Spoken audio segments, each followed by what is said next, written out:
Bueno, como ya terminamos la introducción, vamos a empezar de lleno a los puntos de discusión. Y yo quería hacerle la siguiente consulta, mientras seguimos ahí con el tema de Raymond. Quiero ver qué opinan sobre esto. No sé si, Oscar, vos podés ver en una parte donde dice polls, ahí que vas a ver una encuesta. Fíjate la pregunta que le voy a hacer a los asistentes. Les voy comentando también que, como siempre, nosotros en los foros de discusión tratamos de no hablar mucho en la previa sobre los temas que vamos a discutir. Solamente tenemos los dos títulos y que vaya surgiendo en este debate. Entonces yo quiero hacerle la siguiente pregunta a ustedes. Si ustedes creen que como perito ustedes transmiten verdades, ¿sí? Es decir, que van a decir lo que sucedió como respuesta a los puntos periciales. Ahí vamos viendo las respuestas. Hay un 83% de que dice que sí transmites verdades.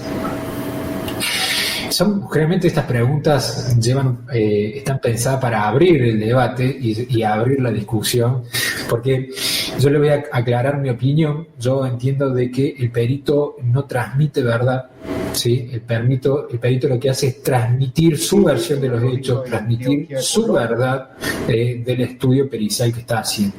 Cuando nosotros hablamos de transmitir verdad, hablamos de llegar a una conclusión certera de lo que le están preguntando en los puntos periciales el Tribunal de Juicio, sea civil, laboral o penal. Pero nosotros nos entendemos, por lo menos yo voy a hablar en mi caso, que cuando nosotros tenemos que dar respuesta a un punto pericial solicitado por un tribunal judicial, lo que nosotros estamos haciendo es simplemente transmitir nuestra versión de los hechos, es decir, nuestra verdad, ¿sí?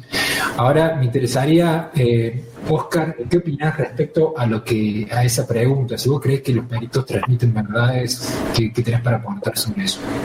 Hombre, ahí coincido totalmente con lo que dice Federico, ¿no? Es decir, yo incluso a lo mejor la suavizaría, intentamos transmitir la verdad, intentamos acceder a esa verdad, ¿no?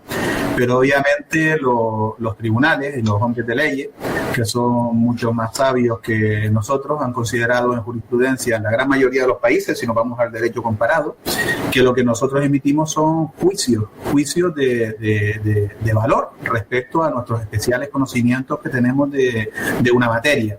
Si lo que nosotros transmitiéramos fueran verdades, y teniendo en cuenta que es muy normal que nuestra profesión y en otras muchas ramas, incluso en medicina, química, en otras muchas áreas, hay discrepancias entre peritos. Eso significaría que tendríamos que admitir pues que un perito miente, o en otro caso concreto que los peritos se equivocan, ¿no? Nosotros aquí en el laboratorio siempre decimos lo mismo, ¿no? En las técnicas de criminalística existen muchas ramas, la dactiloscopia, la balística, etcétera, ¿no? Y curiosamente, yo siempre lo digo, la documentoscopia para mí es una de las ramas de la criminalística más complicadas, más difíciles, puesto que cuando a nosotros en los laboratorios nos entra un tema de huella, generalmente nosotros siempre hacemos pruebas entre compañeros, diferentes compañeros, interjueces que llamamos nosotros, las técnicas interjueces desde el punto de vista sociológico. Y cuando son temas de huella, generalmente coinciden todos los compañeros. Cuando es un tema de balística, solemos coincidir casi siempre todos los compañeros. Pero cuando es un tema de firma, y sobre todo son firmas que reúnen ciertas variables de fácil imitación, sencilla, sin rasgos gráficos suficientes con valor identificador, pues hayamos discrepancias entre compañeros, que además tienen la misma formación y emplean el mismo procedimiento estandarizado de nuestro laboratorio. Entonces, fíjate una cosa, Oscar, mientras vos estás diciendo eso, yo puedo sentir y presentir que acá los asistentes se mueren por hablar y se mueren por dar su opinión al respecto. Yo lo puedo presentir. Imagínate los nombres que hay acá escuchándonos y que, por supuesto, quieren participar. Pero no solamente para agregar lo que vos estás diciendo de decir, pueden coincidir todos, a lo mejor son 10 peritos que lo ven y los 10 coinciden. Ahora la pregunta es, ¿qué porcentaje de exactitud pueden llegar a tener en esas conclusiones? Porque vuelvo a lo mismo, de repente hay una pericia, fíjate lo que te voy a decir, de ADN, ¿sí? ¿Y por qué el ADN no llega al 100% cuando nosotros tenemos tanto tecnicismo y tanta cientificidad en ese estudio pericial, tanta metodología? ¿Por qué no llega al 100%? Y a lo mejor son 100 personas que lo van a ver y los 100 pueden pensar lo mismo, pero no estamos hablando de una certeza absoluta. Entonces, no es solamente que coincida la gran cantidad de peritos que trabajan, sino también es que justamente a qué nivel de certeza nosotros vamos a llegar. Claro, nosotros fíjate que desde el punto de vista de la filosofía del derecho, los últimos tratados han eliminado el término de certeza absoluta por certeza relativa, sobre todo por esa jurisdicción penal donde se intenta que nos aproximemos lo más posible a la verdad para, obviamente, una sanción es la última ratio, meter a una persona en prisión, obviamente es lo máximo dentro del derecho penal que se puede aspirar, o la pena de muerte que tienen algunos países, ¿no?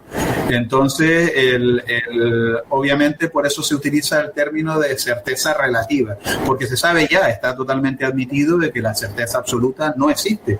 Yo concretamente, Federico, yo creo que lo hemos conversado, pero cuando yo me metí en todo el ámbito de la ciencia, dentro de la universidad, y empecé ya a relacionarme con investigadores acreditados, dentro de la química, de la física, la biología, etcétera, claro, ellos cuando me veían a mí que hablaba en cuestiones de certeza se echaban manos a la cabeza, ¿no? Y prácticamente decía, oye, es que desde Heisenberg, desde 1910, el principio de incertidumbre de Heisenberg, ya está demostrado que no podemos aspirar a alcanzar la certeza absoluta, ¿no? Obviamente, por parte de un juez intenta acceder a la verdad, pero esa verdad se intenta aplicar por una serie de instrumentos científicos, pero todos los instrumentos, incluso el ADN, como tú dices, 99,9%, tiene sus propios errores, puede haber contaminaciones, fallos en los instrumentos, fallos en sensibilidades, en lo que es la optimización de metodología. Todos esos elementos son de sentido común. Entonces, el alcanzar la verdad, aspiramos a alcanzar la verdad, pero yo recuerdo incluso un caso, comento para dejarte, un compañero ya jubilado, perito, que coincidimos en un juzgado en San Bartolomé de Tirajana, y él dijo, éramos 3 peritos, y dice, bueno, aquí vengo yo a defender la verdad, es lo que dijo. Entonces el otro compañero que estaba en contra, que era una persona muy reconocida, dice, bueno, tú vienes a defender tu verdad, y yo vengo a defender mi verdad. Obviamente estaban los dos en contradicción, ¿no? Pero no se puede pretender, yo creo que es un error grave el intentar que nuestros informes adornarlos con certeza absoluta, porque eso no es posible, y si no entramos, no podemos cumplir los parámetros de la ciencia, ¿no? Ninguna disciplina científica está bajo los conceptos de certeza absoluta. Raymond, yo no sé si vos nos estás escuchando, ¿tenés audio?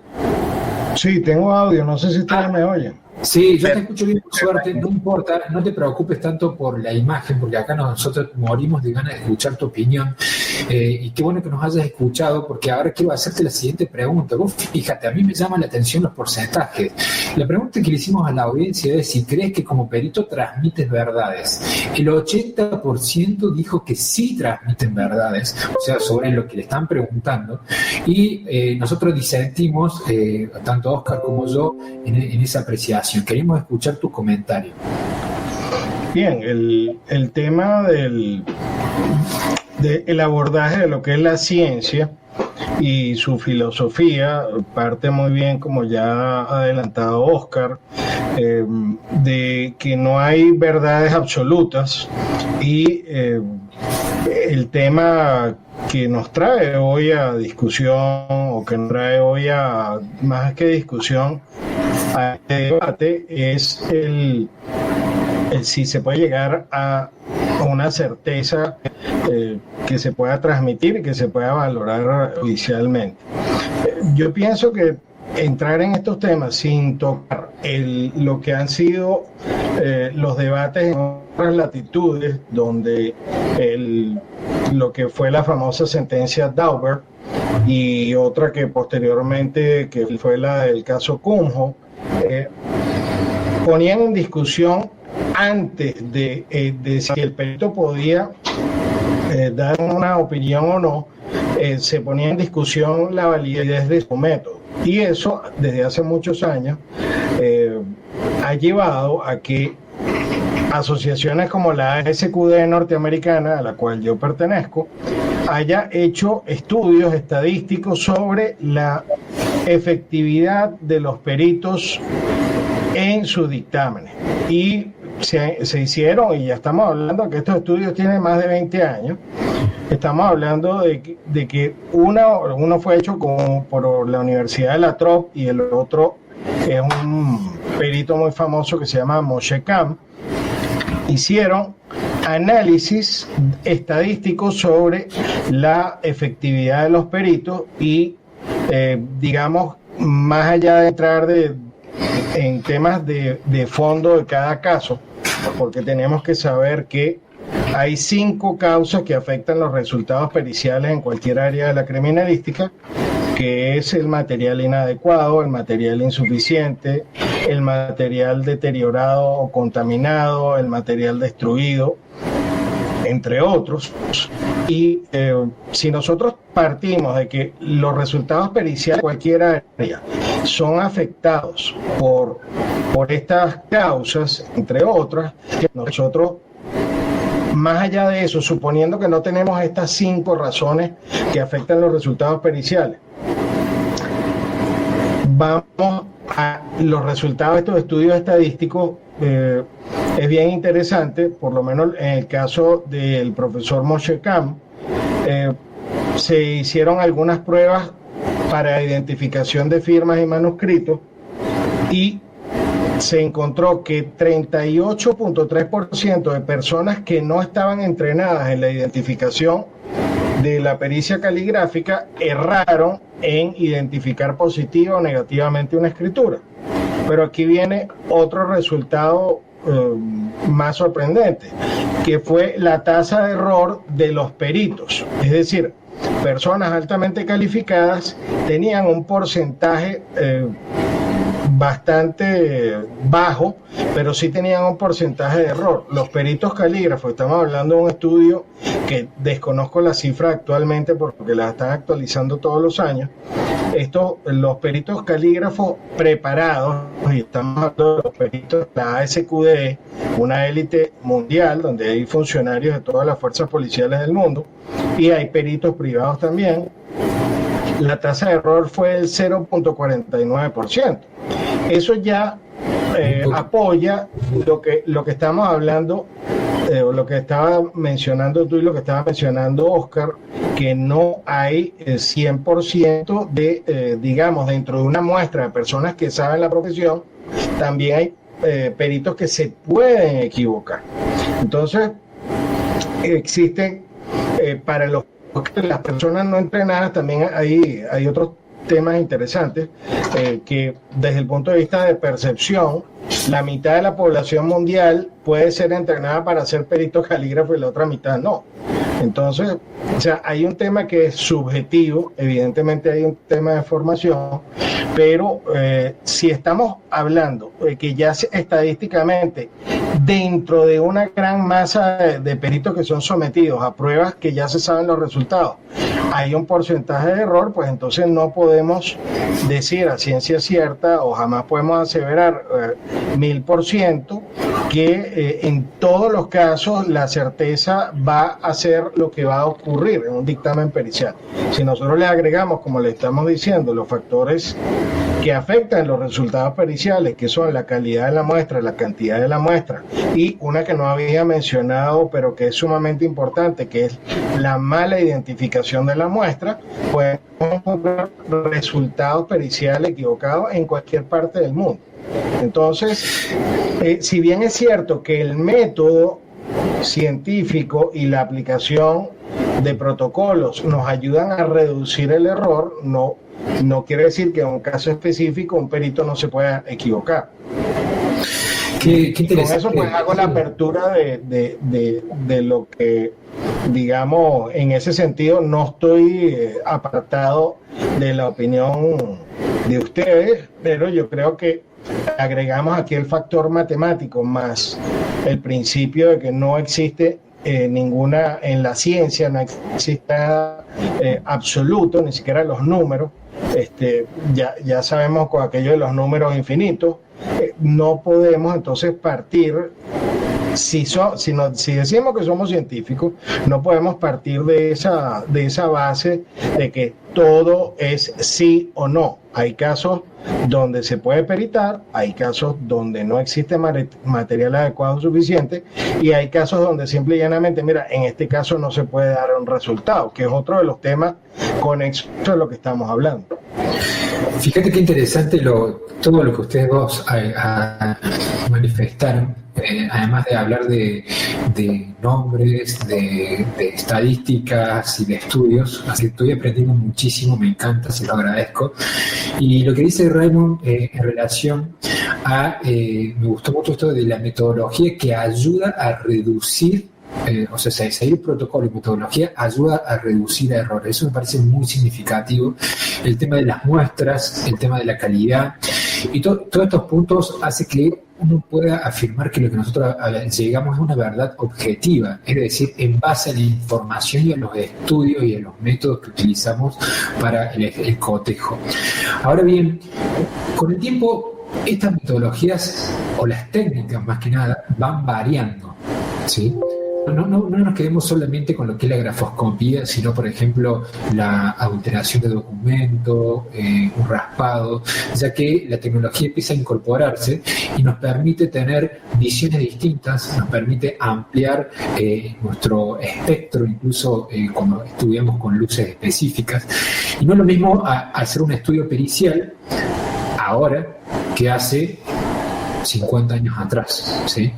Entonces, la pregunta que yo le hago a ustedes es, ¿ustedes creen que estos avances tecnológicos ayudan a reducir los márgenes de error? Pues ya hablamos que tenemos márgenes de errores. Además de tener la calidad de las muestras, además de seguir un protocolo, de seguir una metodología, mi pregunta es, ¿ustedes creen que los avances tecnológicos ayudan a mejorar, a reducir los márgenes de errores? ¿Qué opinas vos, Oscar? A ver, al hilo de lo que dice, lo que comentaba Raymond, obviamente nosotros hemos vivido un cambio tecnológico importante. Es decir, yo cuando empecé recuerdo que los teléfonos móviles ni existían, los teléfonos de rueda, y hoy día tenemos ya dispositivos móviles que incluso hacen unas fotos espléndidas. Está clarísimo que en cotejo de letras y firmas, la microscopía y lo que es la fotografía han ayudado muchísimo, ¿no? Y sobre todo las nuevas herramientas de software.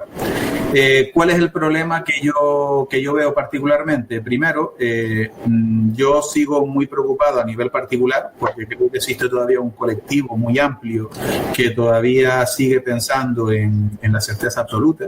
Incluso yo aquí en España tengo careos con compañeros que obviamente han intentado un poco menoscabar nuestros informes porque no llegamos a certeza absoluta. Y luego las sentencias judiciales pues razonan efectivamente y ponen en su sitio, ¿no?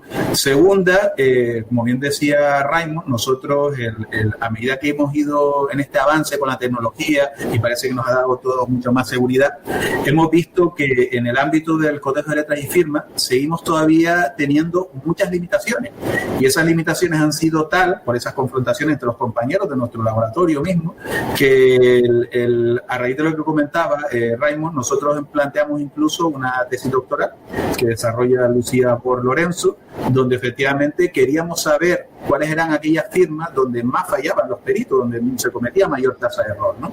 Y efectivamente el estudio ya está a punto de leerse, tiene su publicación, y vimos que esas pues se daban mucho en lo que son las simulaciones de falsedad y en las autodesfiguraciones. Ahí cometían muchos errores los peritos.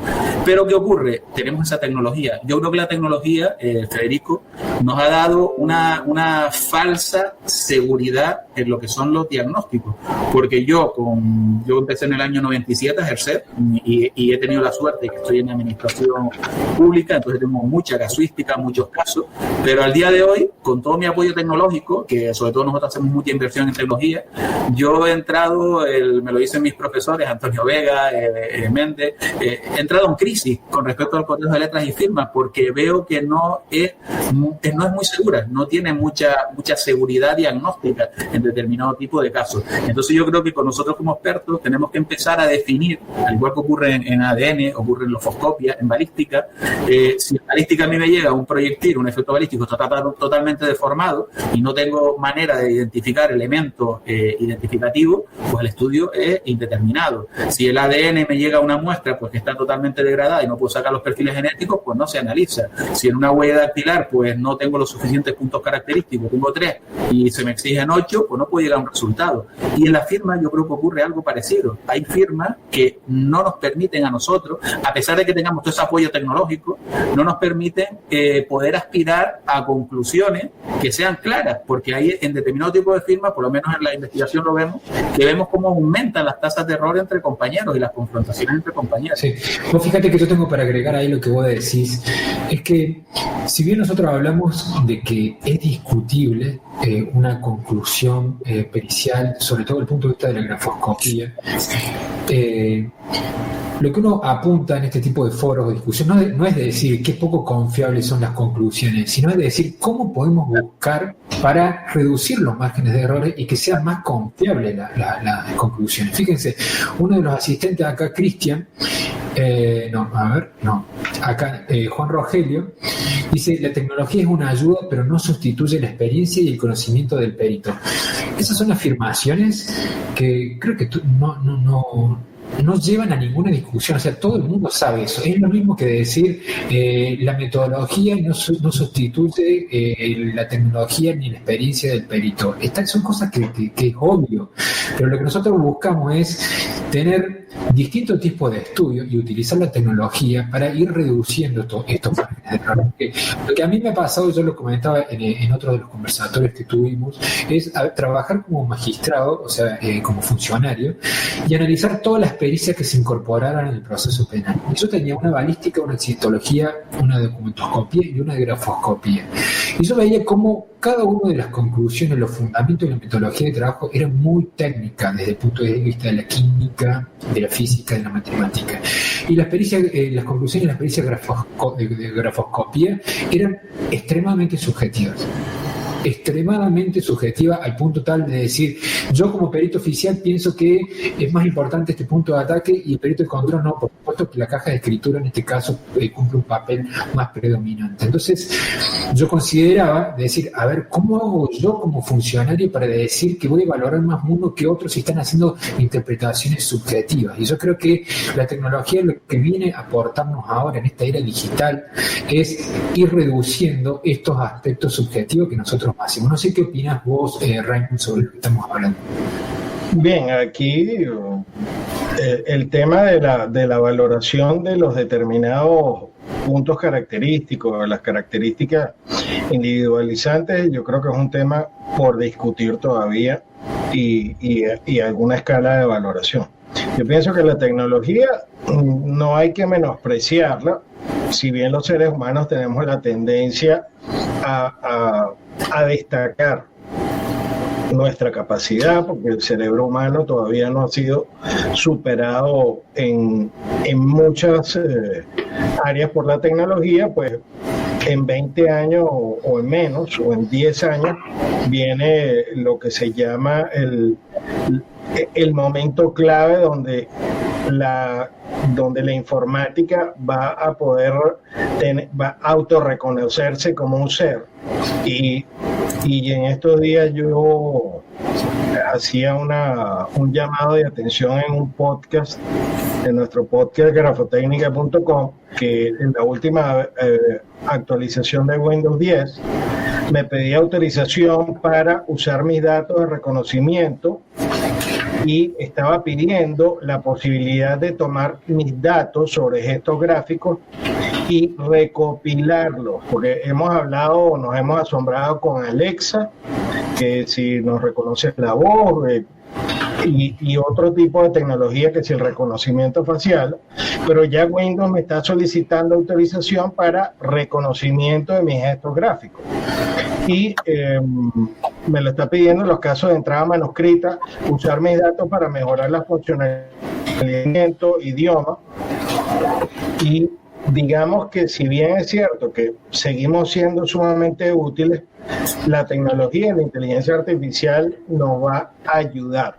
El tema de la tecnología, yo he sido como fanático y como operario y como perito en informática, siento que tenemos que tener una apertura de lo que nos están ayudando las tecnologías y los que nos van a seguir ayudando. Pero antes de saltar ese tema, a mí me gustaría hacer dos acotaciones. Primero, hace aproximadamente unos 15 años, estoy hablando del año 2004, nosotros, 3 miembros de CIPDO Internacional participamos en una encuesta internacional que tenía que ver con la SQD en los sistemas de valoración o los sistemas de resultados que utilizábamos en nuestros países. Estábamos frente a otros 200 expertos, la mayoría de ellos de países anglosajones,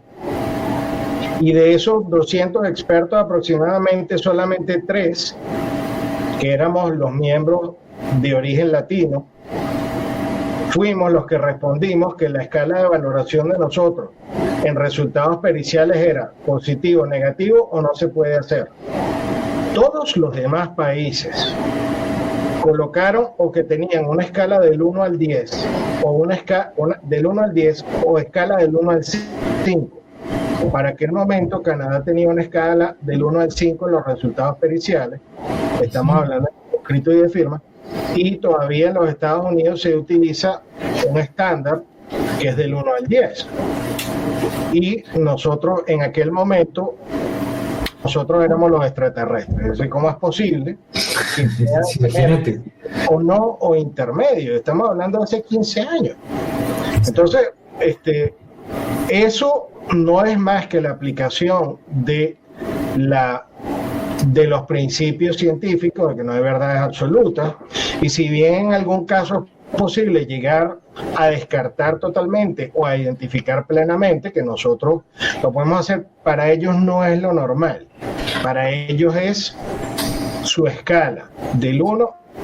Es como el que va a un examen, nosotros en las evaluaciones educativas tenemos la escala del 1 al 20 y hay otros países que tienen la escala del 1 al 100. Es muy interesante lo que decís, Raymond.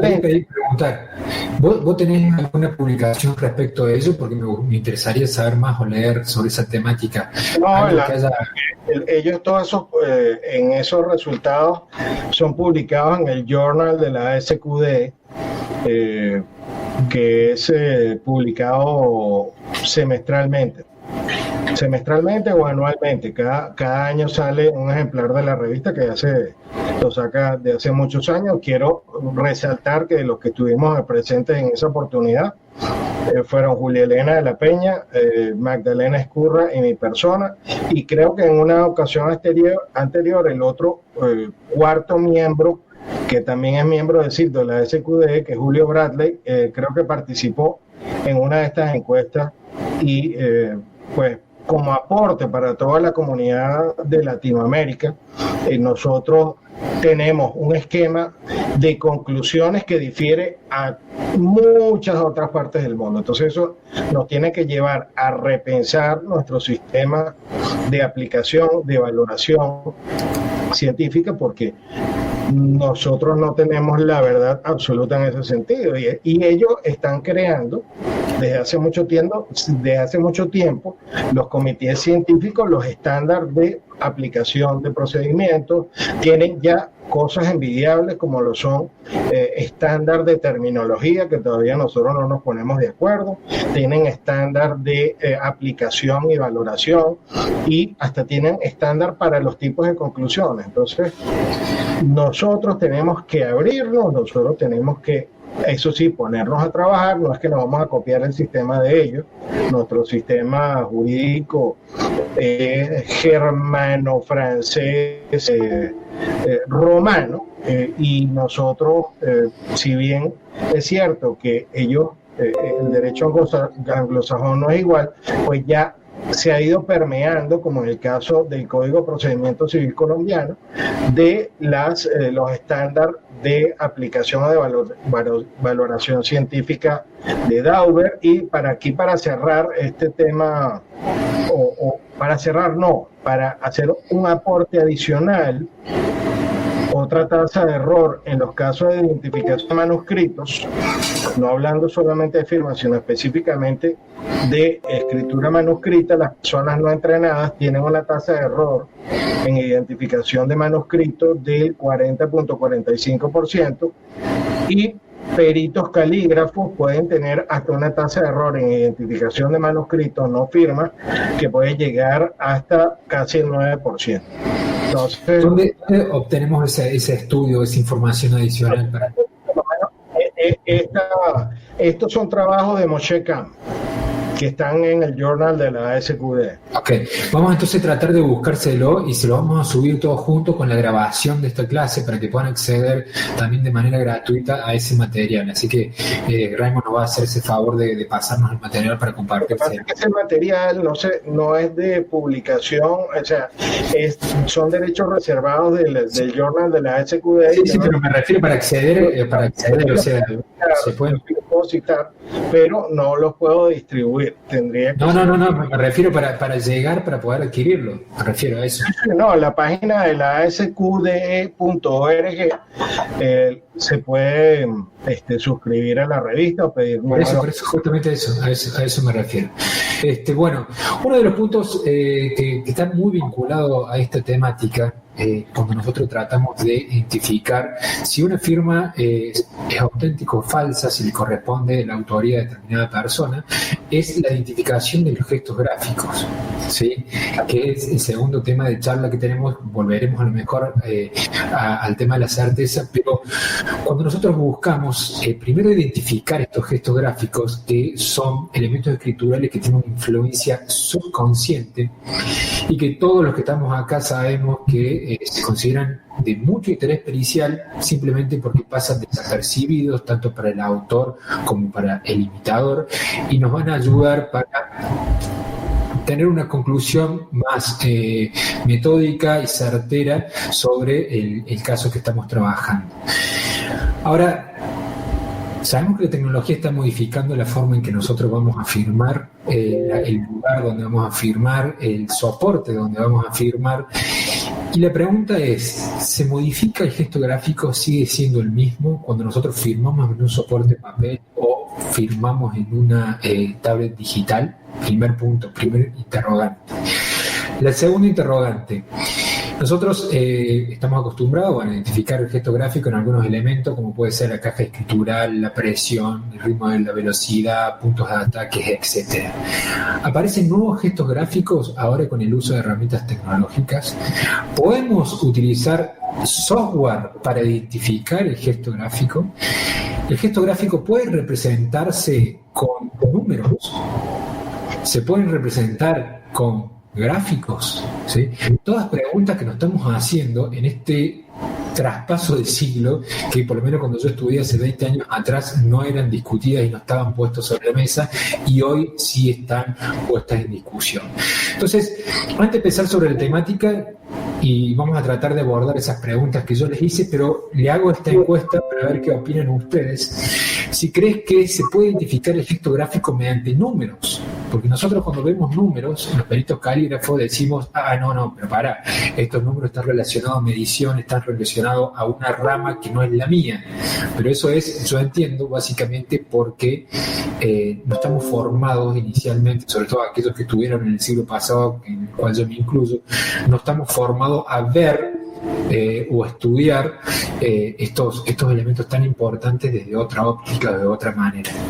Entonces, le voy comentando a Raymond y Oscar que activé una encuesta al público, que es si crees que puedes identificar el gesto gráfico mediante números y estadísticas, y los resultados son los siguientes. El 64% dice que sí y el 35% dice que no. Entonces, quiero preguntarles a ustedes primero, Oscar, ¿qué opinas al respecto sobre esa pregunta? Está difícil, son temas interesantes, ¿no?, para discutir. Muy interesante porque además los números parece que generan un efecto psicológico en los jueces, en los tribunales, a la hora de dar valor a las pruebas. Parece que tienen un mayor rango de cientificidad, pero los expertos en escritura, y me remito a nuestros antecesores, nuestros precursores, sabían que establecer un análisis puramente cuantitativo es muy complicado. Nosotros en nuestros procedimientos, nuestro protocolo, nuestra metodología que utilizamos, que es, como yo digo, una especie de popurrí, viene de Andrés Meinier, que tenía una perspectiva muy cuantitativa, y luego por otra serie de autores como Antonio Vega Ramos, Francisco Méndez Vaquero, han sido un poco lo que nos ha influenciado, era mucho más cualitativo, ¿no?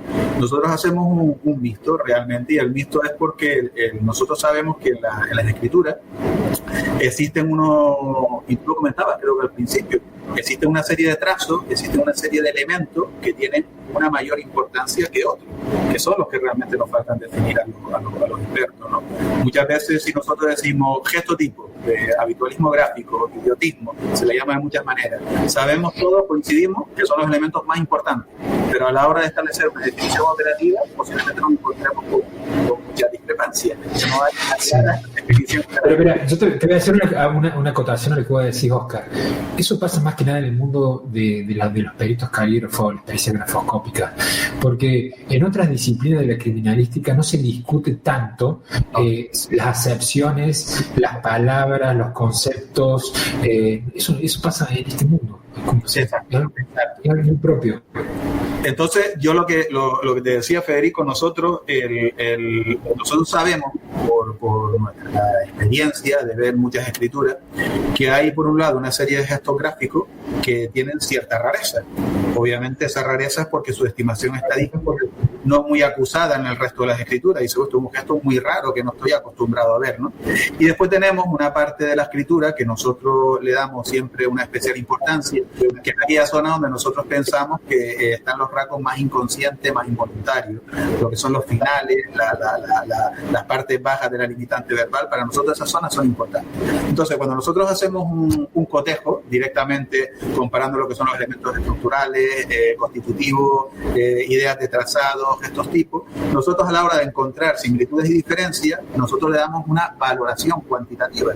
Esa valoración cuantitativa, muy parecido a lo que decía Raymond, si es un elemento raro, de rareza técnica, y que además está en un plano que nosotros consideramos que es la parte inconsciente, involuntaria, son esos trazados que están más apegados a lo que son los rasgos identificativos, nosotros le damos un valor cuantitativo alto. Sin embargo, si nosotros encontramos una similitud de un aspecto que no es raro, o que bien está en un aspecto que es un trazado voluntario, la forma, por ejemplo, pues le damos una ponderación cuantitativa pues bastante baja. Entonces, a partir de ahí, nosotros estableciendo un modelo de análisis, creo que son unos 80, 90 indicadores repartidos en todo ese árbol, pues van a aparecer muchos valores cuantitativos, todos, en función de las similitudes o diferencias, de esa rareza técnica que tenga y estén situadas en esos planos más involuntarios. Y una vez que nosotros tengamos todo eso, a partir de ahí tenemos que hacer un análisis cuantitativo, una ponderación. Es decir, ahí tenemos que empezar a hacer un esfuerzo cognitivo basado en nuestra experiencia, nuestra formación, en nuestros especiales razonamientos, para saber si efectivamente esa valoración que hemos hecho nos conduce hacia una firma que es auténtica o una firma falsa. Autodesfiguraciones, que es el talón de Aquiles de los expertos, ¿no? Simulaciones de falsedad. Pues posiblemente lo que nos encontramos nosotros es que van a haber muchas diferencias. La preponderancia de diferencia van a ser, a pesar de que lo ha hecho la misma persona. Pero a lo mejor nos encontramos con trazados que tienen una similitud y que están en esos planos más importantes de la escritura, y además que tienen rareza técnica, ¿no? Entonces ahí es donde nosotros tenemos que jugar a la hora de ponderar, decir, oiga, a un tribunal, efectivamente, mire usted, hay muchas diferencias, pero diferencias que no son importantes y se las hemos cuantificado nosotros en base a nuestra interpretación, obviamente, y a partir de ahí decimos, pero hemos encontrado estas similitudes que están situadas en estos planos y le hemos dado una importancia cuantitativa trascendental, importante, ¿no? Eso es la manera en la que nosotros venimos trabajando, ¿no? En ese aspecto. Como experiencia personal, yo me he encontrado que, por lo menos aquí en España, y te digo, los informes nosotros hemos ido modificando a raíz de la interpretación que han ido haciendo los jueces y tribunales y las sentencias. Nosotros intentamos en todos nuestros casos acceder a la sentencia. Y en esa sentencia hablan de nosotros y hablan para bien o para mal, pero nosotros aprendemos de ella, ¿no? Entonces los informes se han ido adaptando y nosotros hemos encontrado que cuando establecemos esa perspectiva cuantitativa, a los jueces y tribunales les gusta mucho, le dan mucho valor, y si a eso después le das tu valoración cualitativa, pues obviamente se entiende mejor. Pero eso es una cuestión de nuestra metodología, que obviamente ni significa que sea la más acertada, puede ser errónea, pero es como nosotros estamos haciéndolo, ¿no? Pero claro que se pueden poner números a los gestográficos, nosotros se los estamos poniendo. Raymond, ¿qué opinas vos respecto a eso? Bueno, yo empezaría con una reflexión que a mí siempre me encanta cuando yo estoy explicando o cuando estoy tratando de enseñar pericia caligráfica. Y yo siempre traigo el ejemplo de las Olimpiadas, porque la famosa Nadia Comaneci obtuvo en esas Olimpiadas 10 en varias especialidades y por qué a lo mejor ahorita no lo haría. Su desempeño, digamos, desde el punto de vista fisiológico, nunca va a ser igual, no va a ser idéntico, por lo cual no podemos hablar en este caso de biometría, que es una de las últimas tendencias que había en cuanto a la medición del gestográfico, porque en realidad la biometría, como la conocemos hace mucho tiempo, es la medición de conformación del cuerpo. Y aquí no estamos hablando del cuerpo, sino de movimiento, que el cuerpo ayuda a ver el desenvolvimiento. Perfecto. Y por aquí me estaba recordando el maestro Luis Gonzalo Velázquez Posada que el fenómeno vital es esquivo a la regla, o sea, nunca vamos a encontrar unos movimientos, y por eso de ahí vino el fracaso de la grafometría, que nunca vamos a ejecutar nada igual a otro, más bien una de las leyes de escritura de Solange Pelat, donde no hay un gesto gráfico idéntico a otro ni que haya sido hecho por la misma persona. Entonces, partiendo de allí, esa es la parte como negativa. Lo que pasa es que si nosotros ya nos abrimos en la parte anterior de esta conversa sobre los temas estadísticos y que no hay verdades absolutas, también es totalmente cierto que nosotros vamos a poder utilizar la tecnología para capturar y evaluar estos gráficos. ¿Por qué no? O sea, el tema es que no y ojo, así como un perito está en la capacidad de evaluar en 10 muestras indubitadas cuáles son las características individualizantes, así en el futuro lo va a hacer un sistema experto de inteligencia artificial, como tal cual lo hacemos nosotros, porque van aprendiendo. Entonces, en los temas de tecnología y medición del gesto gráfico, desde el punto de vista estadístico, vamos a poder encontrar promedios, porque existen determinados gestos que se repiten en una cantidad de firmas, pero en algún momento determinado la persona no lo hizo, y eso no significa que la firma no sea de su autoría, porque eso no esté allí. Entonces, el tema de la utilidad de la tecnología no la podemos olvidar, no la podemos apartar. Evidentemente damos por descontado de que todo lo que sea tecnología para ver más allá de lo que ve nuestra visión, infrarrojo, ultravioleta, multiespectral, eso es bienvenido. Pero hablando de temas de medición, de gestos escriturales, de gestos gráficos, pues desde hace muchos años, pero estoy hablando de muchos, eso no es nuevo, se ha tratado de captar el gesto gráfico. Yo no puedo dejar de mencionar a un querido amigo que ya falleció español, Vicente Macías Túnez, desarrolló, y ya para el año 2000 ya tenía listo no un prototipo, sacó a la venta al mercado un software que se llamaba donde se podía captar gran cantidad de elementos del gesto gráfico que iban desde velocidad. El software te establecía unidades de acción, profundidad, que para aquella época era una gran maravilla el que se pudieran captar hasta 256 niveles de presión, cosa que con las tablets de ahora es absurdo porque pueden captarse muchísimos más niveles de presión. Pero ya para esa época, Vicente, a mí me gustaría compartir tal vez algunas láminas aquí, Federico y Oscar. Justo, Raymond, claro que sí. Si podés ir compartiéndolo. Me confirman si se puede ver, si se está viendo allí. Sí. Lo único, antes de empezar, yo quería hacer una aclaración porque tengo miedo de olvidarme después y como que quedó patente, ¿no? Voy a interrumpir un segundito el chat. Yo quiero hacer la aclaración, por lo menos desde mi visión, de que cuando nosotros hablamos de medir con números los gestos gráficos, para nada decimos de hablar de grafometría, es decir, medir distancias.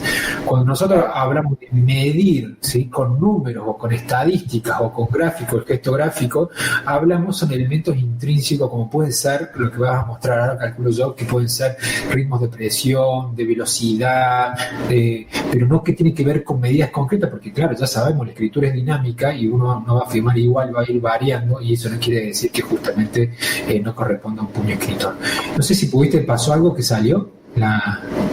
No, es que se puso como lenta la transmisión y por cierto que ya descubrí que era lo que fallaba al inicio de la presentación y te lo doy como dato, fue el navegador, me pasé y ahora mejoró. Ahorita que traté de compartir pantalla como que se congeló, así que las láminas que voy a pasar, las voy a pasar sumamente rápido por si acaso me viene el fenómeno de congelar. Dale, pásala sin ningún problema.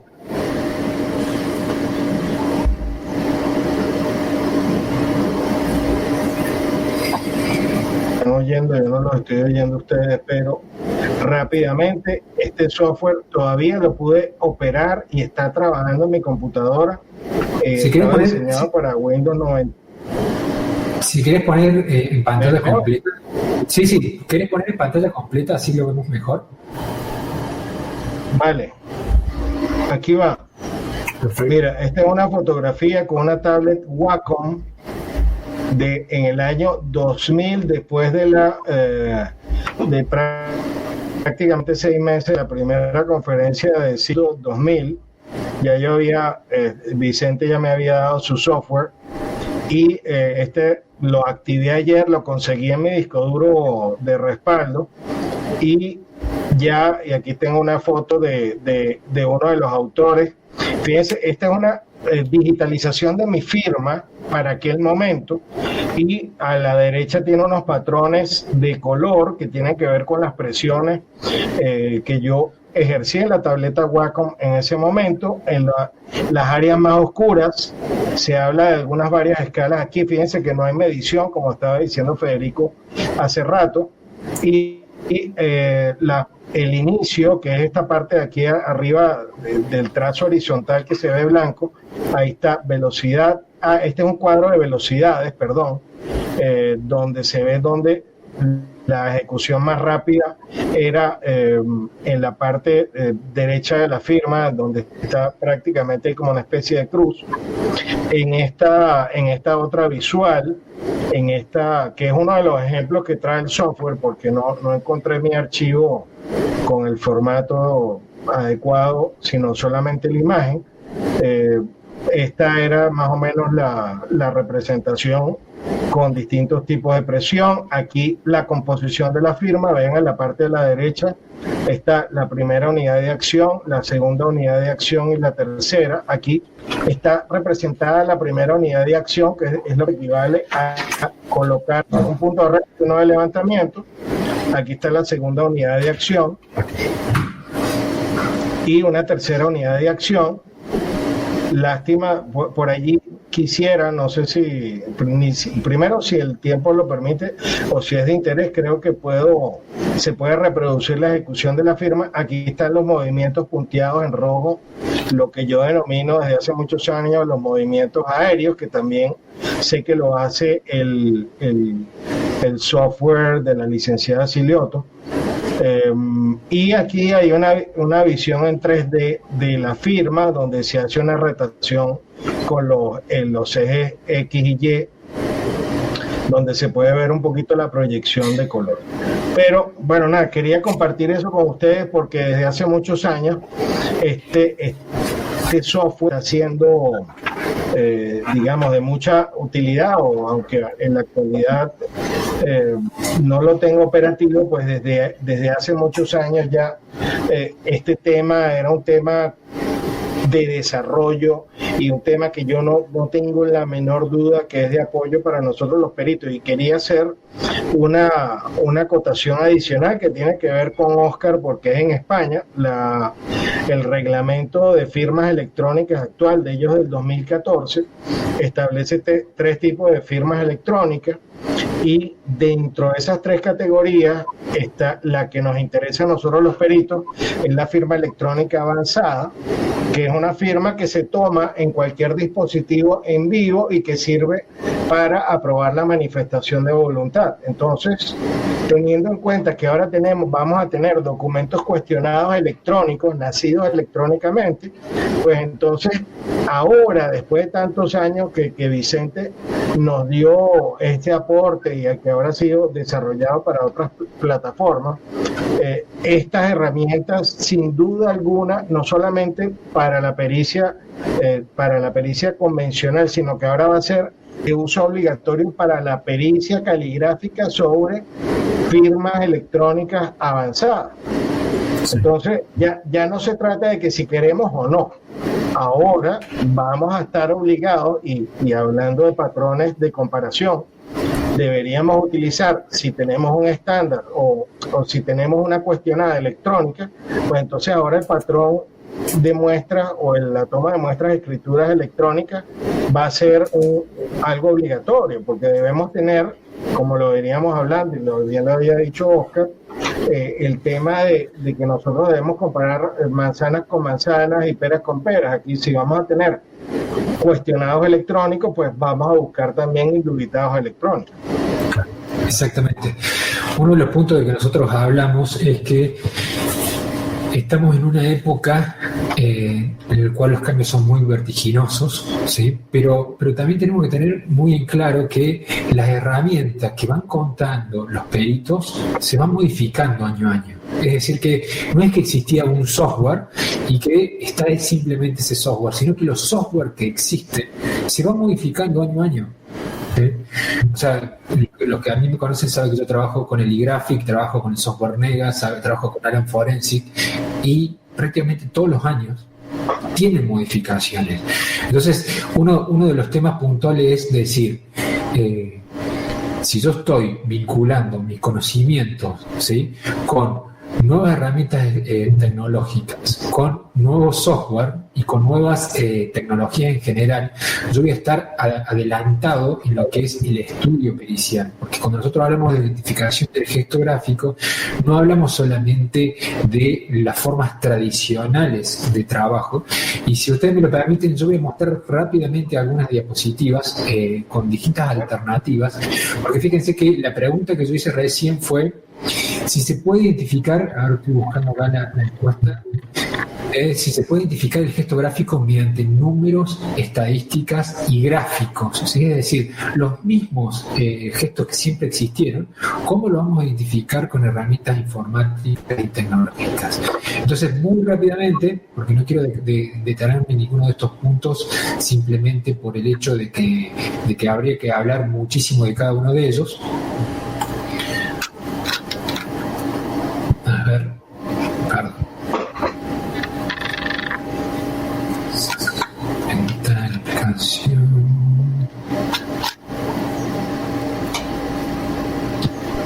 Bueno, vamos a ver si puedo compartir así.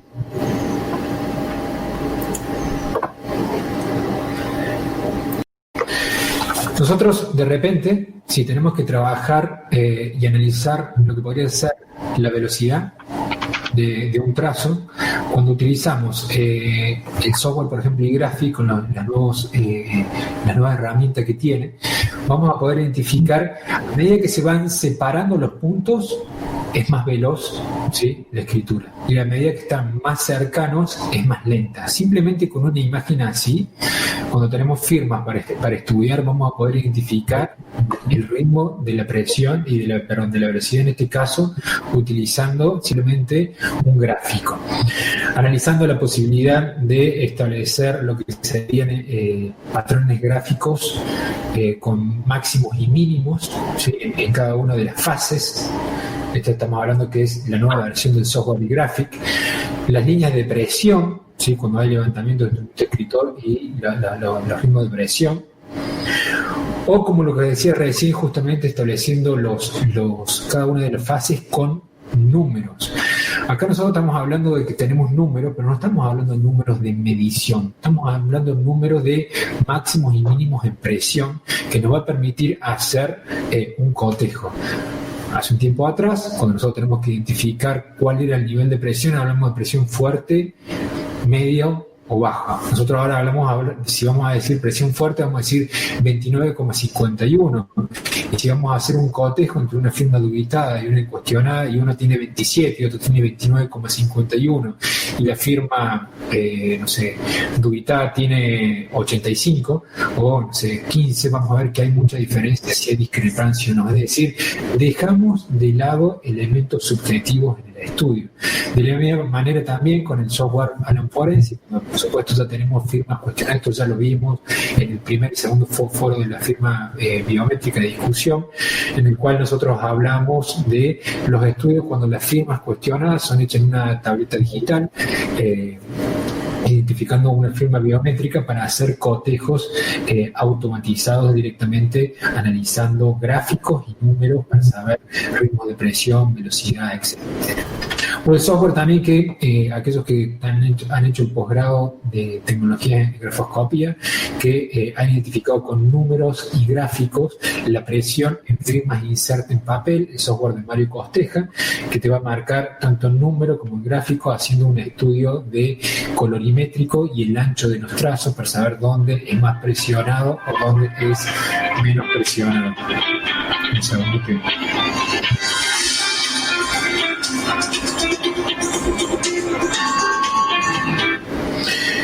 Otro de los puntos que tenemos en consideración, bueno, estoy dando acá ejemplos de lo que es el sistema de proporciones con el espiral de Fibonacci del software NEGA, cómo va marcando el tema de las proporciones gráficas, marcando justamente con índices y números y gráficos para hacer cotejo, o las descargas de tinta, ¿sí?, en determinados lugares del grafismo, que está muy vinculado al pivot gráfico para hacer cotejos con el software también de Mario, o la herramienta SPP que fue de mi creación, que está asignada al software NEGA, que también ya lo vimos en un conversatorio de Cipro, en el cual nosotros hacemos estudios de proporciones por fases y que nosotros vamos a interpretar directamente con números, es decir, vamos a llevar nuestro estudio pericial para identificar gesto gráfico a partir de estadística, de números y de gráficos. Que por ejemplo acá este es un trabajo que se hizo en pasantía por 3 alumnos, que trabajó Mavic, Socorro y se me fue el otro nombre, me van a querer matar después. Vamos a ir activando el chat por si hay alguien que me quiera hacer recordar. Que trabajaron en un caso de Uruguay analizando una firma cuestionada, que acá me la pasaron, que no voy a convocar acá, simplemente para mostrarle cómo hay otras alternativas de estudio. Fíjense, estas eran las firmas indubitadas, y la firma cuestionada tenía una morfología completamente distinta, fíjense, pero ellos pudieron hacer el estudio de proporción de fases tomando simplemente las letras iniciales como las letras mayúsculas, y a partir de ello hicieron el estudio en principio de proporción estadística, y llegaron a conclusiones similares entre las indubitadas y la cuestionada. Para Omar, gracias, sí, ahí está. Omar fue el otro de los chicos que trabajó. que esto se presentó en un caso, es decir, nosotros tenemos números, tenemos estadísticas para identificar el gesto gráfico de distintas maneras. Entonces, generalmente cuando uno muestra estas imágenes, suele pasar que empiezan a poner en tela, por ahí un poquito en tela de juicio, de decir, a ver, ¿hasta qué punto nosotros podemos llegar a concluir utilizando este tipo de software que nos indican estadísticas, números, patrones objetivos cuantificables para decir si una firma es auténtica o falsa? Yo considero de que nosotros no nos podemos dejar llevar por conclusiones que podemos establecer en un software, porque podemos tener unos márgenes de errores y puede llevar a una confusión realmente muy significativa, pero no obstante ello, cuando nosotros utilizamos con cautela, ¿sí?, y lo utilizamos con un elemento más, vinculándolo con las clásicas metodologías y técnicas de estudio y con hardware también, nos va a permitir tener un parámetro más objetivo. Entonces, yo quiero hacerle una consulta a ustedes dos sobre un tema que está muy vinculado a lo que nosotros estamos hablando, que es, ¿ustedes consideran que si nosotros trabajamos con software para la identificación de gestos gráficos, por ejemplo, sea en firmas convencionales en soporte papel o sea en firma biométrica, podemos reducir los márgenes de errores? ¿Qué creen ustedes? No sé, Oscar. Oscar, arranca tú. A ver, indudablemente, yo por ejemplo, yo me siento satisfecho cuando y te hablo de un grupo muy reducido que es el nuestro, de nuestro laboratorio, cogemos un procedimiento y ese procedimiento lo practicamos todos de la misma manera, y obviamente la reducción de los aciertos, errores o por lo menos discrepancias entre nosotros disminuyen, obviamente. Yo creo que si efectivamente somos capaces de una vez por todas los expertos de establecer unos procedimientos que sean unificados y todos trabajemos en la misma línea y hagamos los mismos interpretaciones cuantitativas y ponderaciones cualitativas de la misma manera, obviamente esas discrepancias entre nosotros van a disminuir, pero después tenemos el segundo salto y efectivamente los errores, que nos acerquemos a la verdad o no. Yo creo que particularmente el software es una herramienta que debe implementarse en los laboratorios, y sobre todo porque reduce lo que es esa interpretación subjetiva que nosotros tenemos. Si nosotros lo que pensamos es darle números a lo que son los gestos gráficos, pues hay que empezar a utilizar software, pero no significa que lo que diga el software va a misa, sino obviamente todo debe integrarse a una serie de metodologías convencionales, clásicas, que obviamente son con las que hemos aprendido, ¿no? Pero creo que existe todavía mucha divergencia, muchas metodologías, muchas definiciones operativas, unos que decimos concluimos en probabilidades, otros tienen escala de valores, como dice Raymond, otros la certeza. Es decir, creo que todavía estamos muy, muy lejos, como yo siempre digo lo mismo, ¿no? Y en ese aspecto no es que sea pesimista, sino crítico, ¿no? Que estamos lejos de todavía aspirar a ser una disciplina científica autónoma e independiente, ¿no? Porque si nos vamos a otras disciplinas que existen en el mercado y que todos conocemos, si se utiliza un procedimiento, esa metodología está optimizada, y se utiliza en Rusia, en Perú, en Ecuador, España, todo el mundo va a seguir las mismas etapas, el mismo procedimiento, se van incluso a hacer las mismas interpretaciones, se van a utilizar las mismas herramientas tecnológicas o informáticas, ¿no? Y eso es lo que yo creo que nos hace falta a nosotros. Pero obviamente coincido contigo, Federico, que se reducirían los errores. Yo creo que sí, pero es difícil. Tú, Raymond, ¿qué opinas respecto a eso? Mira, el utilizar una nueva tecnología para hacer análisis más allá de lo que podemos ver con nuestros sentidos es algo que es típico de la ciencia y algo que es típico de los avances tecnológicos. El que el juez o el fiscal que se atreva, o al abogado que se atreva a impugnar el que se utilice este tipo de tecnología, equivaldría a la oposición en un peritaje médico a que una persona utiliza, un médico, un profesional utilice los rayos X para evaluar o para hacer un diagnóstico. O sea, se va a convertir en simple y llanamente un absurdo el que no se valoren este tipo de, primero que no se utilicen, y segundo que no sean valorados, porque este tipo de equipo nos va a permitir captar y evaluar de una manera más detallada los fenómenos gráficos. Ahora, yo hago algunas reflexiones. Los temas dentro de los elementos más difíciles de falsificar, o es lo que denomina un perito que se llama Peter Title, la última frontera de la falsificación es la presión. Entonces, si nosotros podemos obtener indubitados donde podamos evaluar este tema con tanta precisión, y evidentemente los temas de velocidad, que por lo general están íntimamente relacionados, nosotros no podemos de ninguna manera oponernos a ello, y más bien debemos preocuparnos porque sean parte de nuestras herramientas de trabajo. Pero tampoco debemos olvidar que vamos a tener un indubitado matemáticamente perfecto o de captación perfecta en vivo, pero vamos a tener un cuestionado muerto, estático, y aquí lo vaticino para que quede para el futuro.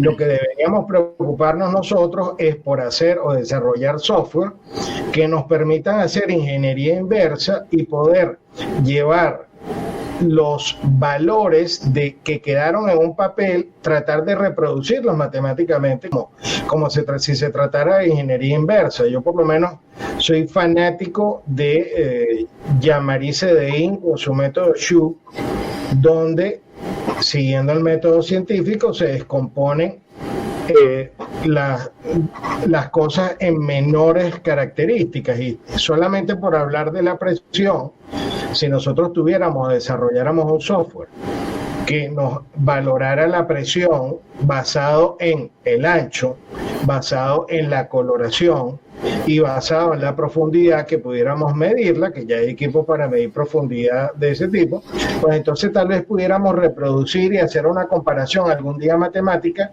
entre, sin hablar de grafometría, sino para hablar de promedio, entre los valores que nos dé este equipo que acabo de vaticinar como si fuera Julio Verne, donde algo que está estático y plasmado en el papel nos lo podamos llevar a los números para compararlo con las captaciones dinámicas que son ahora las convencionales. Pero decir que porque no tengamos la parte futurística vamos a dejar de olvidar y aprovechar lo que está en el presente es un absurdo. Simple y llanamente, ahora tenemos esas herramientas, las tenemos, que nos van a ayudar a hacer mediciones, porque ¿qué es lo que yo acabo de ver en tu presentación, Federico?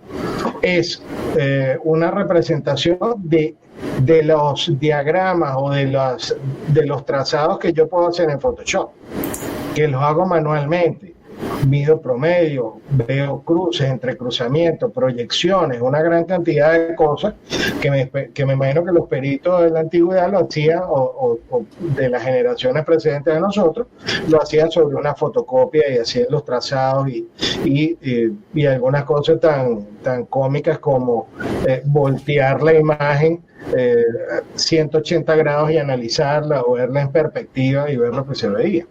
Entonces, fíjate lo que vos acabas de decir, eso de trabajar con Photoshop, eso me parece algo que es increíble y algo muy, muy interesante de decir, que si bien muchos de los software que hacen, por ejemplo el software Mega, que te permite hacer, no sé, mejoramiento automático, trabajar con filtro, tener medidas en fotogrametría, etcétera, etcétera, también se puede hacer con Photoshop, ¿sí? Con un conocimiento específico. Nada más que estos software lo que hace es facilitártelo. Pero está muy bueno saber eso, que se puede hacer en Photoshop, y que yo, como perito de control, si no tengo esas herramientas, podría hacerlo. Incluso nosotros hablamos de Photoshop, pero puede ser incluso software libre como el GIMP. Podría hacerlo con otras herramientas para hacer una confrontación. Porque lo que no se podría, lo que un software que directamente no lo podría explicar uno trabajando con métodos convencionales, no tendría que directamente incorporarse en un proceso. ¿Por qué? Porque si no, el perito tendría que ir a un juicio oral diciendo yo llego a esta conclusión porque el software me lo dice. Entonces hay un gran problema. Nosotros estamos violentando el derecho de defensa en juicio y el principio de contradictorio. Uno tiene que dar explicación de una manera metódica cómo lo haría ese trabajo con métodos tradicionales o con un software libre y abierto. Eso me parece importante de destacar. Pero otro de los puntos... Sí. Quiero atajarlo ahí, ese comentario. Ya ese tipo de situación ya está ocurriendo en juicios norteamericanos con software de informática forense como el EnCase, donde el EnCase hace una cantidad de operaciones que no hace el perito informático directamente, y entonces en esos casos han ido a acompañar al perito que está declarando al técnico de la empresa del software para explicar el por qué llega a ese resultado. Es decir, que tampoco nos podemos cerrar a que en el futuro, y vuelvo al ejemplo de la radiografía, si alguien pone en cuestionamiento el resultado de una placa de rayos X, entonces tendrá que venir el técnico que es el que hizo o es el calibrador de la máquina de rayos X. Pero tampoco vamos a decir que porque el hecho de que seamos ayudados por software, nosotros vamos a decir que no, claro, lo que no se puede decir es esto lo dijo el software. No, hay que entender el proceso y cómo se llega ahí.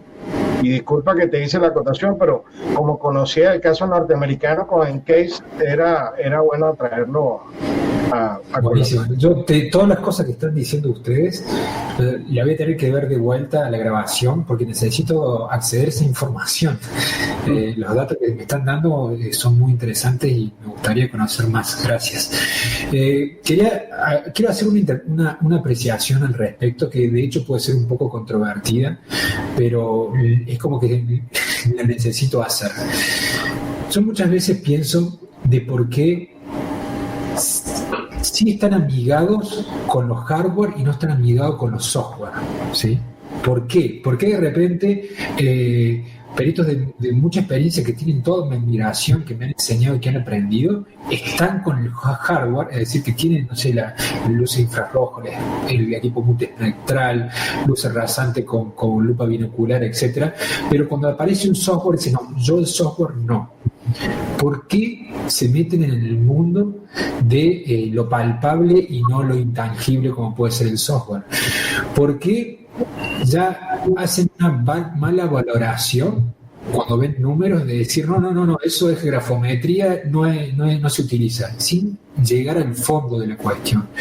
Y yo considero que muchos de los expertos lo hacen porque no tienen el tiempo ni las ganas de aprender. Y con el hardware es fácil aprender, porque uno lo pone, toca la luz y ya está. En cambio, con el software necesita preparación, necesita conocer las limitantes, porque eso es importantísimo para poder saberlo, necesita práctica, necesita tiempo para poder hacerlo. Y eso es algo que pasa en este mundo nomás, porque el accidentólogo, el balístico, ya están acostumbrados, no discuten el software como lo discuten acá. En ninguna disciplina se discute el hardware, pero acá se está discutiendo software, y yo creo que es falta de conocimiento, falta de formación en la temática. Una vez que empiecen las universidades a tener materias obligatorias para el uso de software, a hacer pruebas, a ver limitantes, a hacer pruebas como nosotros hicimos cuando estudiamos, es decir, esta firma la falsificó el profesor, digan ustedes alumnos qué es lo que es, y que utilicen el software como una herramienta más, recién ahí van a venir nuevas generaciones que no van a estar discutiéndolo desde el comienzo. Yo no sé qué opinan ustedes sobre eso. Hombre, aunque a lo mejor no es extrapolable aquí, pero bueno, podría encajar en cierta manera, ¿no? Es decir, yo creo, y bueno, aparte de mi crítica, que todavía no estamos preparados para hacer una disciplina científica, ¿no? ¿Y por qué el hardware suele entrar dentro de los laboratorios? Porque yo creo que muchas de esas herramientas tecnológicas están ya muy implementadas en las publicaciones científicas clasificadas con índice de impacto. Entonces, ya llegan de por sí solas laboratorios, ¿no? A mí, por ejemplo, me llega una espectroscopía Raman, la espectroscopía infrarroja, los cromatógrafos. Son técnicas y métodos que obviamente se utilizan en las publicaciones científicas, han sido validadas. Yo hay una asignatura que creo que nos queda pendiente a los analistas forenses de documentos, y yo siempre he estado con eso, es decir, no conocemos los procedimientos para validar. Es decir, no se trata de hacer un software y decir este software hace esto y lo hace porque lo digo yo. No, hay que hacer el software, hay que publicarlo, hay que validarlo, hay que confrontarlo. Hay normas de acreditación y ese software, una vez que se integra en el mercado, empieza a utilizarse. Yo creo que los peritos, los expertos, nos hemos vuelto muy cómodos y desarrollamos metodologías, desarrollamos procedimientos, pero se quedan en nuestra casa, se quedan en nuestro laboratorio. ¿Y por qué no los publicamos? Y no una publicación de un libro, no, en una revista científica, como hacen todas las disciplinas científicas, una revista que esté clasificada, porque cuando nosotros publicamos ahí, nos suelen poner en nuestro sitio. Y los propios revisores, que son auditores, dicen, oiga, efectivamente, esta es su metodología, pero esta es su metodología y estas son las implicaciones de la metodología. Y esto es hasta donde se puede utilizar la metodología. Y este es el campo de esta metodología. Pero cuando no lo hacemos nosotros y no lo publicamos, nosotros decimos, pues sirve para todos. Intentamos extrapolarlo como que podemos cubrir todos los ámbitos. Entonces yo creo que esa es la asignatura pendiente que falta al software. En el hardware, como dices, pues de una manera indirecta, como se han estado implementando las publicaciones científicas y obviamente precisan de menos formación, hay menos instrumentos que no, pues como que dan mayor confiabilidad, ¿no? Y el software lo que ocurre es que precisa de unos conocimientos mayores y yo particularmente, no sé si tú ahí me corriges, pero yo no conozco al día de hoy o son pocas, yo por lo menos ninguna, yo me meto en Scopus, en Simago, me meto en revistas JCR y busco software de penetración caligráfica y es que no encuentro una sola publicación, ninguna. Entonces esa es la asignatura pendiente. Yo creo que eso es una cuestión que falta, porque de que entre ahí el índice de impacto es tan grande que nos los meten directamente en nuestra casa, ¿no? Por decirlo de alguna manera. Buen punto, Oscar, gracias. Raymond, ¿qué opinas respecto a ello? Bueno, lo primero es que tenemos que estar conscientes de que lo normal en el ser humano es la resistencia al cambio.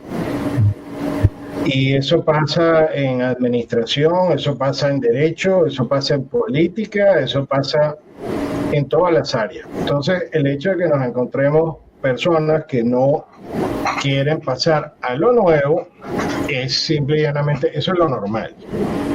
El tema es cómo vamos a pasar a lo nuevo y tiene que ser de una manera organizada y evidentemente con comprobación de que lo que se está utilizando sirve.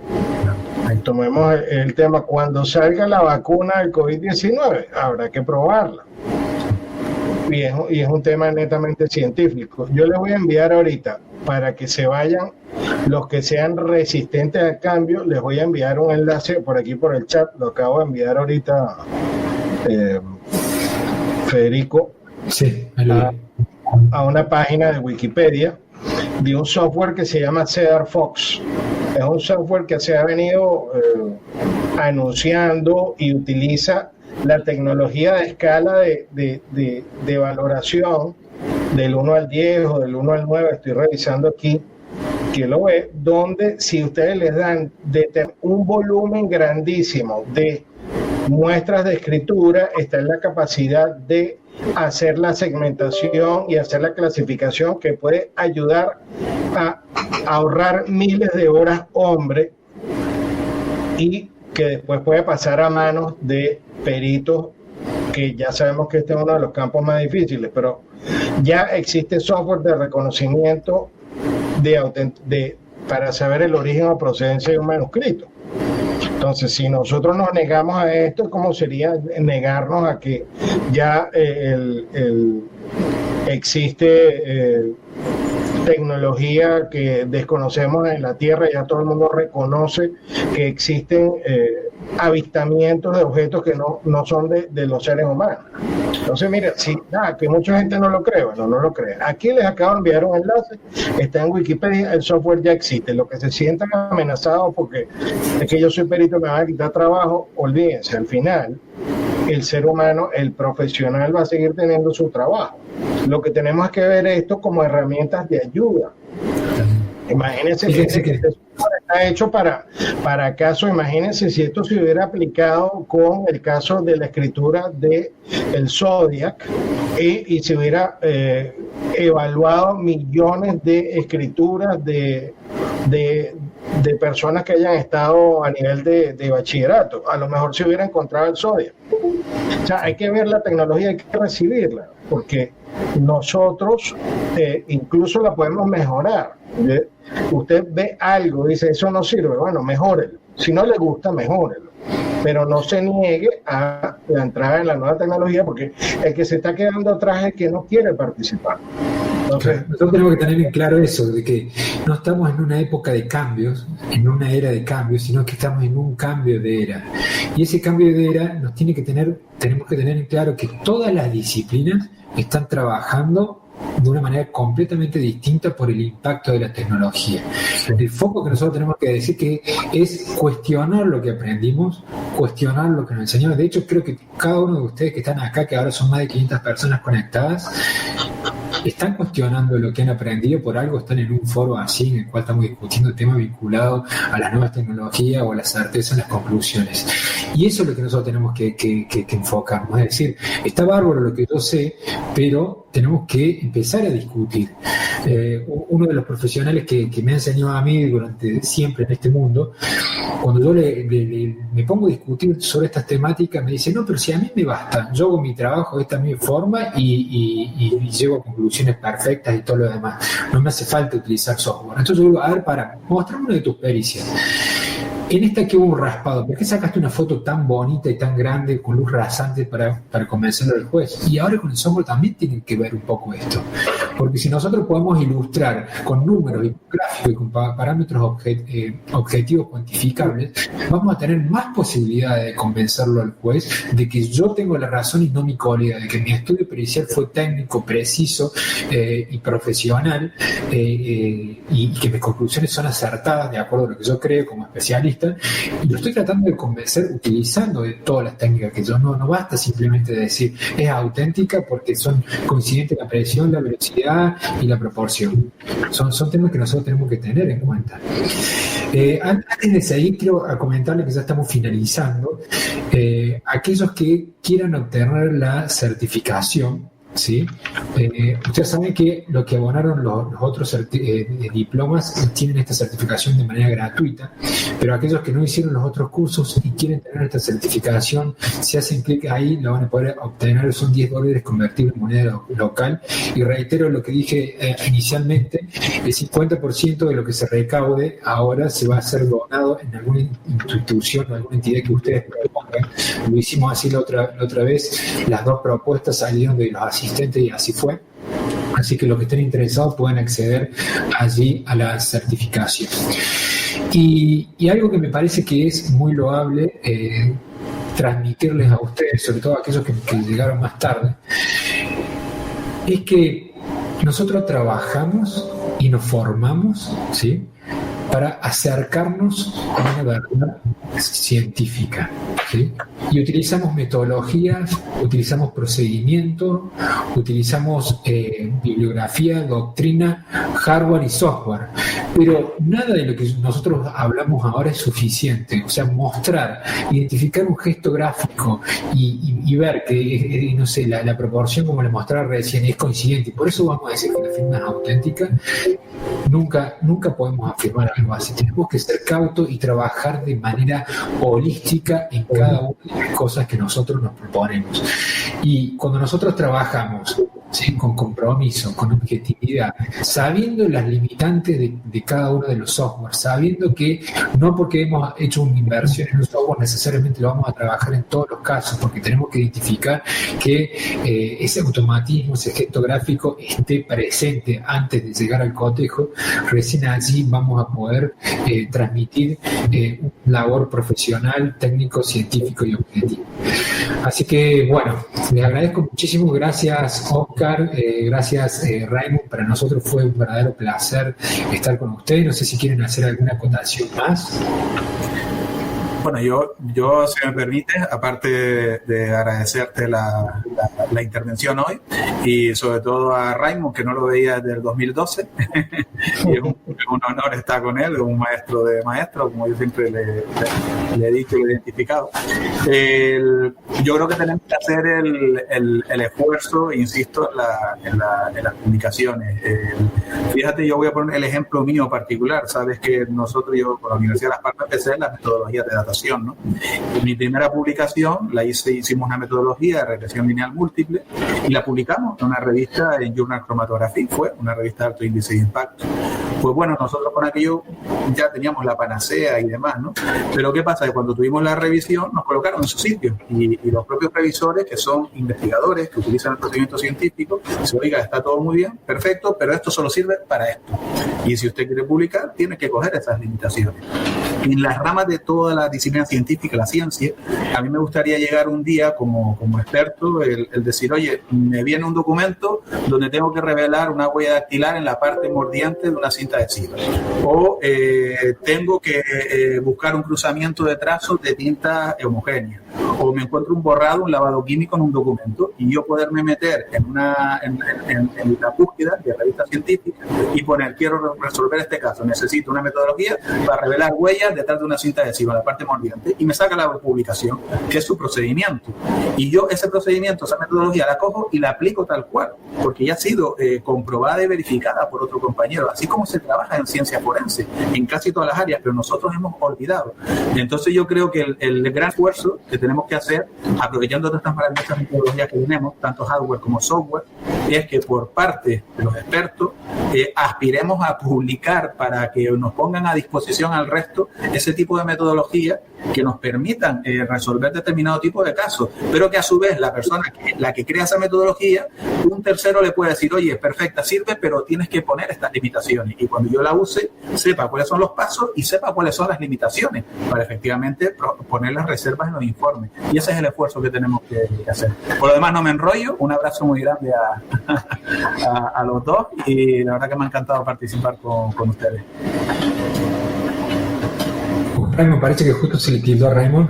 Sí, Raymond se quedó congelado en la imagen. Bueno, la verdad que vos sabés, Oscar, el aprecio que te tengo. Más que nada, todavía no nos conocemos personalmente, pero es una admiración intelectual por tu formación, por tu forma de ver las cosas, por tu profesionalidad, porque sos un verdadero científico y porque aprendo mucho de ti. La verdad que tenés toda mi admiración. Y bueno, lástima que justo se le cortó a Raymond. También Raymond, un gran investigador, una persona muy inquieta. Para mí es un gusto compartir estos espacios con ustedes. He aprendido más de lo que me imaginaba escuchándolos a ustedes. Tomé nota en algunas cosas y otras cosas voy a tener que volver a ver la grabación. Pero queremos seguir aprendiendo. Me parece que me quedo con eso que vos decís, Oscar. Tenemos que tener todos el compromiso de investigar, publicar, cuestionar y llevar adelante una profesión que cada día tiene que ser un poco más técnica, más científica, y para eso hay que empezar a cuestionar lo que nosotros sabemos para lograr los cambios del día de mañana. Así que, bueno, qué lástima que justo se le cortó a Raymond. Raymond, sí, además una gran persona. Ahí, no sé si le damos un segundito a ver si retorna para saludarlo. Mientras tanto, le voy agradeciendo a ustedes, a cada uno de ustedes, su participación. Han sido 4 foros muy lindos, hemos aprendido muchísimo, sobre todo por temas que se necesitan discutir.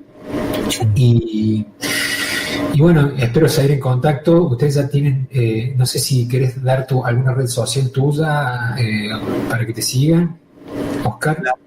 La dirección mía de la... Bueno, sí. Yo con que utilicen tu contacto para acceder a mí, más que suficiente. Federico, mira, ya está entrando, ¿no? Que la labor que estás haciendo es envidiable. Es decir, este tipo de transmisiones y foros y debates y charlas, la verdad que te lo agradezco, porque yo soy uno de los principales críticos de que efectivamente estas cosas se hagan, ¿no? Y creo que como canal de comunicación estás haciendo un esfuerzo tremendo, y yo, con la gente que está ahora mismo conectada, pues quiero hacerte un reconocimiento muy especial en ese aspecto y agradecerte la labor que estás haciendo, que obviamente es casi altruista, por decirlo de alguna manera. Bueno, muchas gracias, Óscar. Para mí es un gusto, yo disfruto muchísimo esto. Disfruto escucharlos a ustedes y los comentarios de los asistentes al final cuando están agradecidos con lo que han aprendido. Y parece que justo viene Raymond Raymond, ¿nos escuchaste en ese audio? Sí. No, se había el computador se guindó completo y acabo de reiniciar. No oí nada de lo último. Oí una gran parte de lo que dijo Óscar, pero me perdí estos últimos minutos. Sí, básicamente ya nos estamos despidiendo, estamos haciendo así a todos los asistentes y justo estamos esperando que participe para ya saludarlos a todos y agradecerles su asistencia y su participación. Bueno, en principio agradecerte, Federico, y a Óscar, pues que es tan sabio y una persona dedicada por tantos años a la pericia caligráfica, con tanta dedicación y coayudando a la justicia. Pues es un honor haber participado con ustedes. Lo único que quería era hacer una invitación a todos los presentes. Aquí les voy a dejar el enlace de la página web de CIPDE Internacional para todos los interesados en unirse a esta gran familia. Pues ahí se los dejo, que está ahorita dirigida por Luis Gonzalo Velázquez Posada, y que evidentemente siga Federico. De verdad que te felicito por esta labor que estás haciendo de difusión de eventos, y pues agradecerle su paciencia a todos los presentes el día de hoy en esta disertación.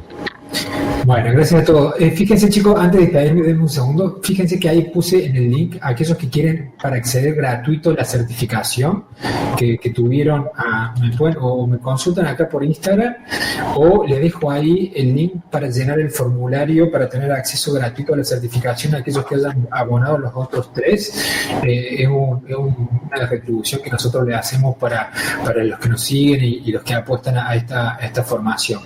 Así que gracias a todos. Espero verlos pronto. Gracias, Óscar. Gracias, Raymond. Cuídense. Gracias a ustedes. Adiós. Eso grande. Adiós. Adiós. Chao.